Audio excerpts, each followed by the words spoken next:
Hello and welcome to Indus News live from Islamabad. I'm Jawad Dehami and these are the headlines.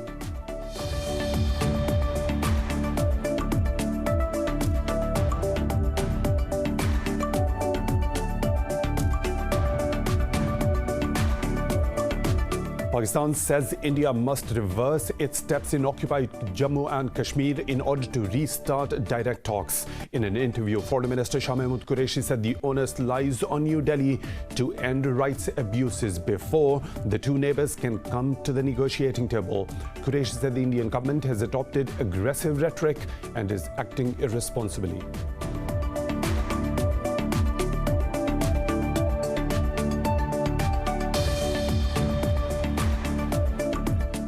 The Pakistan Army says an 18-year-old girl has been wounded in India's unprovoked fighting along the line of control. The military's media wing said Indian troops deliberately targeted the civilian population with automatic weapons. It said the Pakistan Army befittingly responded to the Indian aggression.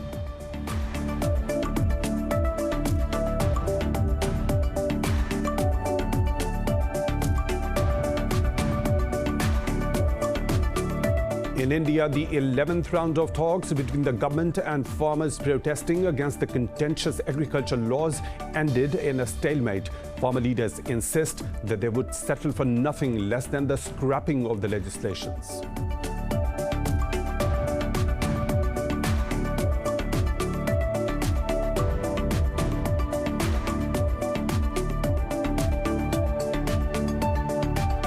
US President Joe Biden has unveiled a wartime strategy to combat COVID-19 as the country's death toll approaches 410,000. Mexico has reported a record of over 1,800 single-day deaths as its tally exceeded 144,000. Meanwhile, Pakistan has registered over 1,700 cases and 47 new deaths, taking the toll to over 11,000. Globally, the virus has claimed 2,088,000 lives and has infected nearly 97.5 million people.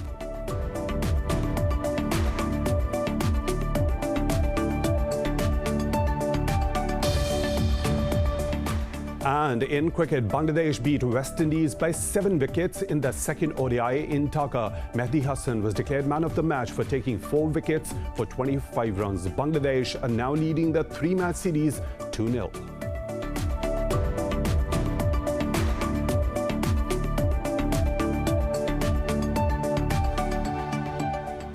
Those were the headlines and detailed stories. Right after a short break, stay tuned.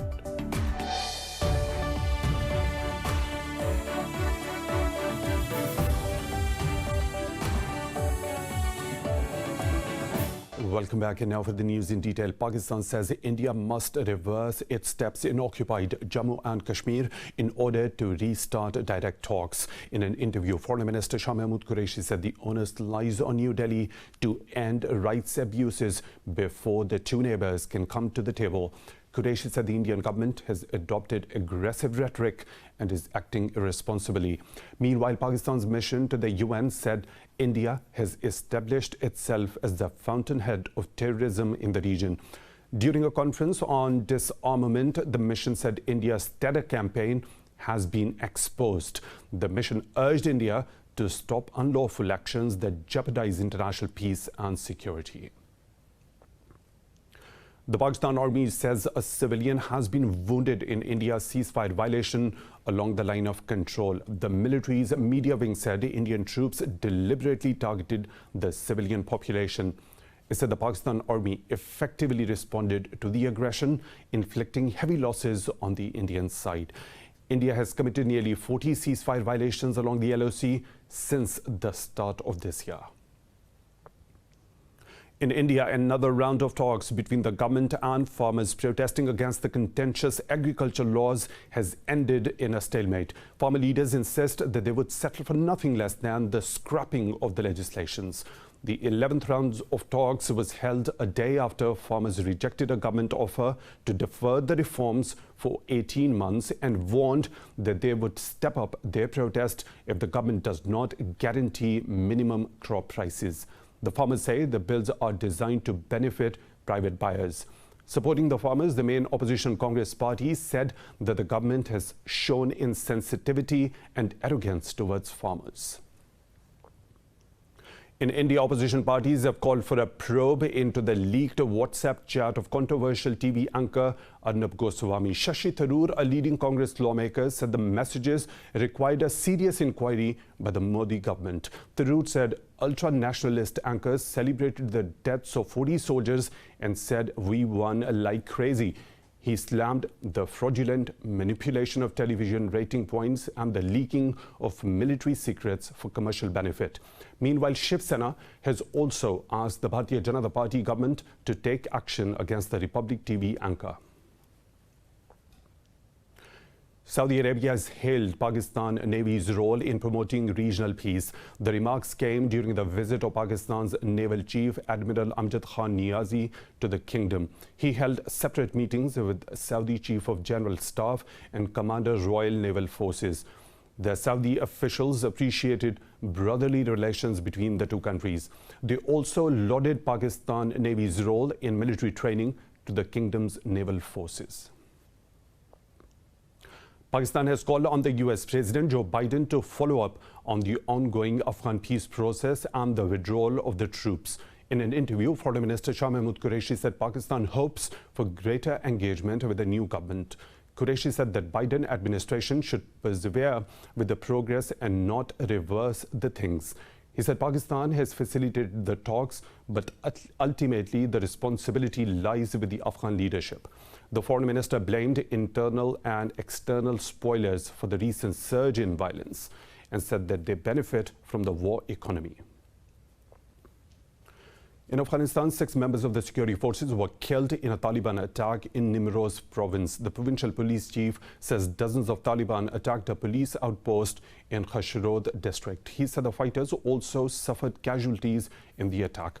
The group has not claimed the responsibility for the incident. Afghanistan has seen a recent surge in violence despite the resumption of peace talks between the government and the Taliban in Doha.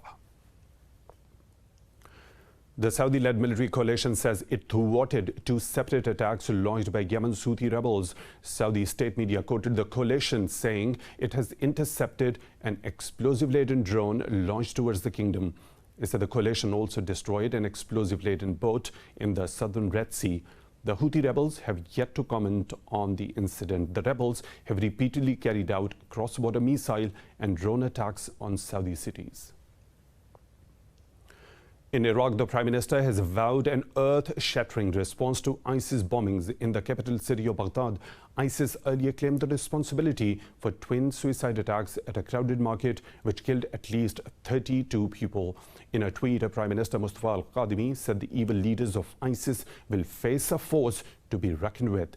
He said the Iraqi people have proven resolve in the face of ISIS terrorism, and their will to live is a message of unparalleled courage. Earlier, al-Kadhimi sacked key security and police commanders after an urgent meeting. Meanwhile, UN Secretary General Antonio Guterres has urged Iraqis to reject any attempts to spread fear and violence. In Syria, at least 4 people have been killed in Israeli airstrikes in the west-central governorate of Hama. Syrian state media said those killed include 2 women and 2 children from the same family. It said Syrian air defenses intercepted most of the projectiles. However, 3 houses were destroyed in the strike. Damascus said the missiles were launched from over the Lebanese city of Tripoli. Earlier, an Israeli air raid in southeast Syria killed dozens of soldiers. The United Nations has expressed serious concern over the deteriorating security situation at a refugee camp in northeast Syria. In a statement, the UN said it received reports of 12 murders of Syrian and Iraqi camp residents in some 2 weeks. The UN said children and women make for more than 80% of the Al-Hol camp's population. It said the rise in violence jeopardizes the ability of the UN and humanitarian partners to deliver aid. Syria's biggest camp for the displaced hosts around 62,000 refugees and is held by the Kurdish forces. US President Joe Biden has ordered an in-depth investigation into alleged Russian interference in the 2020 election. In a White House briefing, Press Secretary Jen Psaki said Biden also directed for a probe into the cyber attack on the US government agencies. He also called for investigating Moscow's use of chemical weapons against opposition leader Alexei Navalny. Psaki said Biden has tasked the intelligence community with assessing alleged Russian bounties on US soldiers in Afghanistan. He said the US administration is working to hold Russia to account for its reckless and adversarial actions. But Washington has indicated willingness to extend the New START treaty with Russia by 5 years. Psaki said Biden believes that the treaty is in line with the US national security interests. In the US, Republican senators are asking the Democrats to delay the start of former President Donald Trump's impeachment trial until February. Senate Minority Leader Mitch McConnell said Trump deserves a full and fair process in line with his rights. In a statement, McConnell said he has sent his proposal to Senate Democratic leader Chuck Schumer. McConnell says the House of Representatives should send the impeachment charge to the Senate on January 28. He said Trump should be given 2 weeks after that to prepare his pre-trial brief before the Senate trial begins. Meanwhile, House Speaker Nancy Pelosi said her chamber is ready to send an article of impeachment to the Senate. The lower house impeached Trump for a second time on January 13 for inciting insurrection. US President Joe Biden has unveiled a wartime strategy to combat COVID-19 as the country's death toll from the virus approaches 410,000. Mexico has reported a record of over 1,800 single-day deaths as it steadily exceeds 144,000. Globally, the virus has claimed 2,088,000 lives and infected nearly 97.5 million people. The world is once again drawing the curtain on normalcy as record surge of COVID-19 forces fresh restrictions. Brazil has cancelled the Rio Carnival due to the second wave of the outbreak, which has gathered steam with scarce vaccine supplies. ICUs in the 3 biggest cities of Colombia have run out of capacity. Meanwhile, the closure of vaccine hubs and postponement of appointments have left New Yorkers in a state of frustration. The city's mayor has asked the federal government to allow the use of reserved second doses as first doses as the vaccines run out. Meanwhile, President Joe Biden has announced a 10-step plan that includes expanding testing, vaccinations, and increasing mask wearing. Let me be very clear. Things are going to continue to get worse before they get better. The memorial we held 2 nights ago will not be our last one, unfortunately. The death toll will likely top 500,000 next month. The cases will continue to mount. We didn't get into this mess overnight, and it's going to take months for us to turn things around. But let me be equally clear. We will get through this. In Europe, the frustration over Pfizer's unexpected cut in supplies grows as the US drug maker halved the volume of vaccines for some countries. Meanwhile, Portugal has suspended all flights to and from Britain as it scrambles to tackle the rapid spread of the new variant. Britain's Prime Minister Boris Johnson has raised fears that tough COVID-19 restrictions will continue well into the spring and maybe even beyond. Over in the EU, Brussels says it will mark COVID-19 hotspots as dark red to implement harsher restrictions on such zones. So we propose that the newly introduced category of dark red, a dark red zone, would show that in this zone the virus is circulating at a very high level. Persons traveling from dark red areas could be required to do a test before departure, as well as to undergo quarantine after arrival. In Asia, Beijing has launched mass COVID-19 testing in parts of the city as China battles the worst outbreak since March 2020. Meanwhile, South Korea's struggle to contain the virus continues, with new cases dipping under 400. Pakistan has recorded another 47 deaths from COVID-19 overnight. This pushes the toll to 11,204, Health officials say 1,745 infections were detected in the last 24 hours. The tally of cases has risen over 528,000, while more than 482,000 people have recovered. There are more than 34,000 active COVID-19 cases in the country. Meanwhile, 2 more vaccine manufacturers have contacted Pakistan's drug authority. The health ministry says that Russia's Jayamala Institute has applied for emergency use of its Sputnik V vaccine in Pakistan. And another Chinese firm, Longcom Biopharmaceuticals, has applied for phase 3 clinical trials. It's time for a short break. We'll be back with more stories. Stay tuned.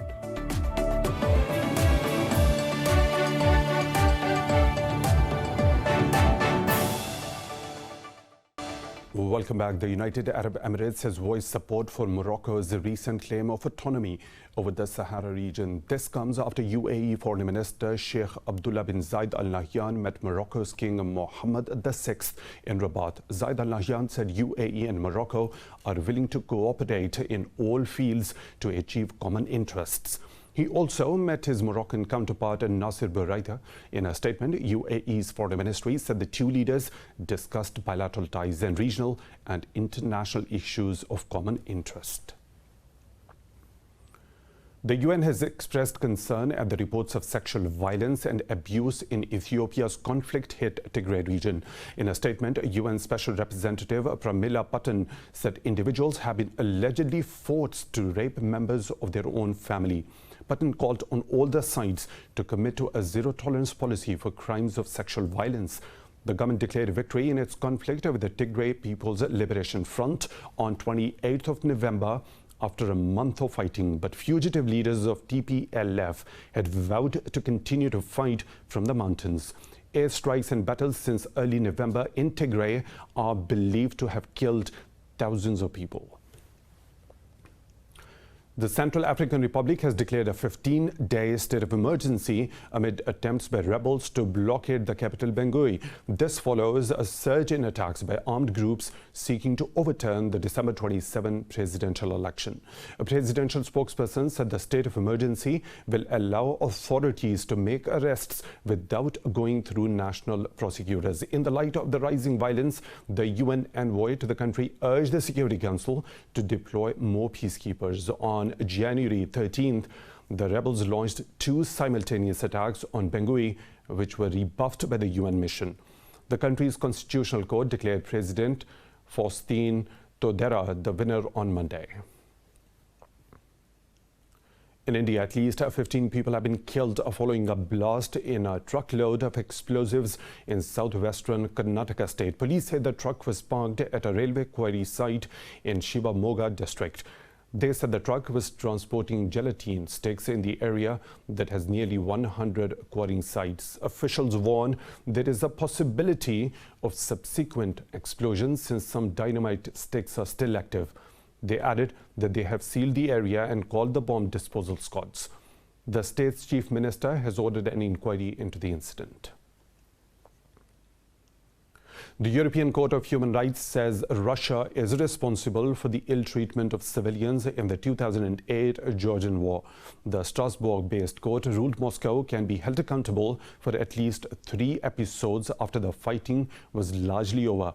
The ruling declared Russia-backed forces detained 160 people, mostly ethnic Georgian women and elderly, in a basement in indecent conditions. It further said more than 30 Georgian prisoners of war were subjected to torture.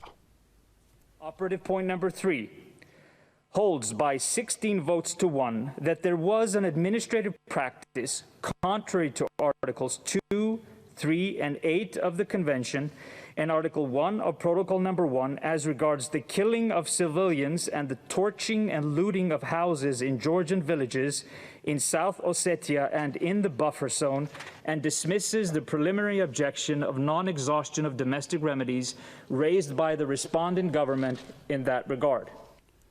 Moving on to Canada, where Governor General Julie Payette has resigned amid allegations of workplace harassment. Payette resigned just hours after officials received the results of an independent probe into reports of verbal abuse and bullying by her. In a statement, Payette said no formal complaints or official grievances were made during her tenure. But Payette added she took the allegations seriously. In his statement, Canada's Prime Minister Justin Trudeau said he had received her resignation. He said every employee in the Government of Canada has the right to work in a safe and healthy environment. The Canadian government says Chief Justice of the Supreme Court, Richard Wagner, will temporarily fill the position. Google has threatened to remove its search engine from Australia if it is forced to share royalties with news publishers. Canberra is introducing a landmark law to make Google and Facebook pay media outlets for their news content. Google Australia Managing Director Mel Silva told a Senate hearing that the laws were unworkable. This drew a sharp response from Australian Prime Minister Scott Morrison. Morrison said his government remained committed to progressing the laws through the Parliament this year. He asserted that Australia makes the rules for things you can do in Australia and lawmakers will not yield to threats. Sick of sexist playing cards, a Dutch woman created a genderless pack. She has replaced the king, queen and jack with genderless symbols. Find out more in this report. Indy Melink, a Dutch card fan, was explaining a game to her cousins last summer when she asked herself, why should a king be worth more than a queen? The 23-year-old psychology student, encouraged by her father, decided it was time to break the centuries-old tradition of sexual inequality in playing card decks that rank men above women. I would hope to raise awareness about subtle inequalities as well, like inequalities in card games like this and how that does still influence people in their daily lives as well. After a lot of trial and error, she designed a genderless deck in which the images of a king, queen, and jack were replaced with gold, silver, and bronze. Friends and family snapped up the first 50 decks of the GSB cards, which have images of gold bars, silver coins, and bronze shields.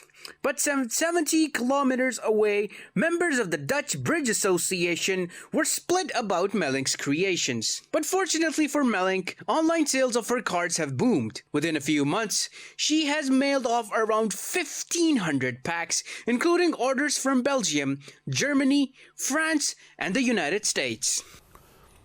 In Peru, archaeologists have discovered tombs containing the remains of children thought to have belonged to the Incan societal elite. Experts carried out the excavations in the boundaries of a 500-year-old northern archaeological site. More in this report. Peru is home to hundreds of ancient archaeological sites. Experts have now discovered tombs at the Huaca de las Abejas complex in the region of Lambayeque. Historians believe the complex, which is made of clay pyramids, formed an administrative and ceremonial center around 1100 AD. They dug up the remains of two children thought to have belonged to the Incan elite. They were able to gain further certainty on the date the children were entombed by studying sedimentation under their tombs. We have found the burials of two children with the llama. These remains were found under a sedimentation layer which was revealed after it rained. We believe the archaeological remains are approximately 500 years old from the Inca culture. Archaeologists have so far uncovered the remains of 49 people. They say the remains of a llama were also found nearby, along with ceramic utensils known to be used by the elite. The Incas domesticated the camelid to provide them with meat and wool. The way these people were buried show they had some level of importance. The remains unearthed belong to people from a high middle rank. They were people from the Inca elite. The Incas dominated the southern part of the continent from southern Ecuador and Colombia to central Chile 500 years ago. In Pakistan, the members of a Nepali climbing team have called on Army Chief General Qamar Javed Bajwa in Islamabad. This comes days after the 10-man team made history by scaling the world's second highest peak, Pakistan's K2, in the winter season. In a statement, the military's media wing said the Army Chief lauded the climbers for their great achievement. General Bajwa said the climbers have made history in the field of mountaineering. The delegation expressed gratitude to Pakistan and its people for their warm hospitality. One of the members, Nirmal Purja, called the experience challenging but memorable. This year, I was here to climb K2 in winter.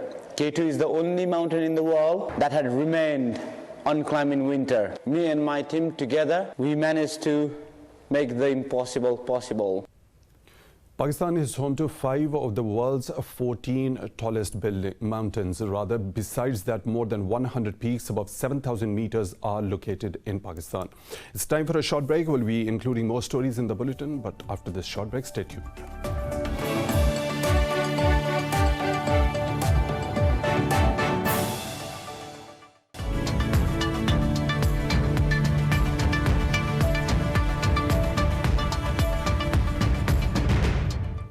Iran says its export of petroleum products have climbed in recent months despite the U.S. sanctions. Tehran's oil minister Bijan Zanganeh said this in his televised remarks but did not give the figures. The minister said Tehran has set the highest record of exports of refined products in the history of the oil industry during the embargo period. Zanganeh said if the sanctions are lifted, Tehran will return to the market stronger than before. Iranian oil exports were as high as 2.8 million barrels per day in 2018, but fell to 300,000 barrels per day last year. Iran has increased exports of petroleum products in recent years despite sanctions. China has overtaken Germany as the country with the world's largest current account surplus. An Info Institute for Economic Research report shows China's medical exports boosted during the pandemic. The research states China's current account surplus more than doubled to $310 billion last year. Germany's current account surplus shrank to $261 billion for the 5th year in a row in 2020. Japan is a distant third with a current account surplus of $158 billion. The US remains the country with the world's largest current account deficit of $635 billion in 2020. Wall Street stocks have opened lower after hitting record levels. The markets dropped after shares of Intel and IBM tumbled following their quarterly results. The shares of IBM fell over 9%, while Intel's stock slid 5%. Investors reassessed the outlook of US President Joe Biden's ambitious coronavirus stimulus plan. All the major indices landed in negative territories. Meanwhile, oil prices declined following a surge in China's COVID-19 clampdowns.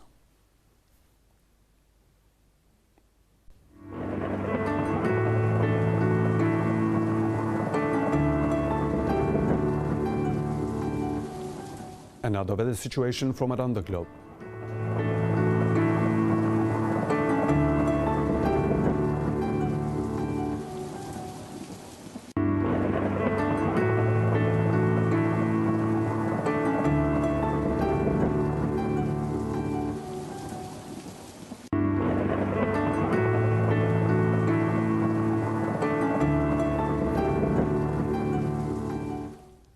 And that's all for now. For the latest updates, you can follow us on social media at Indus.News.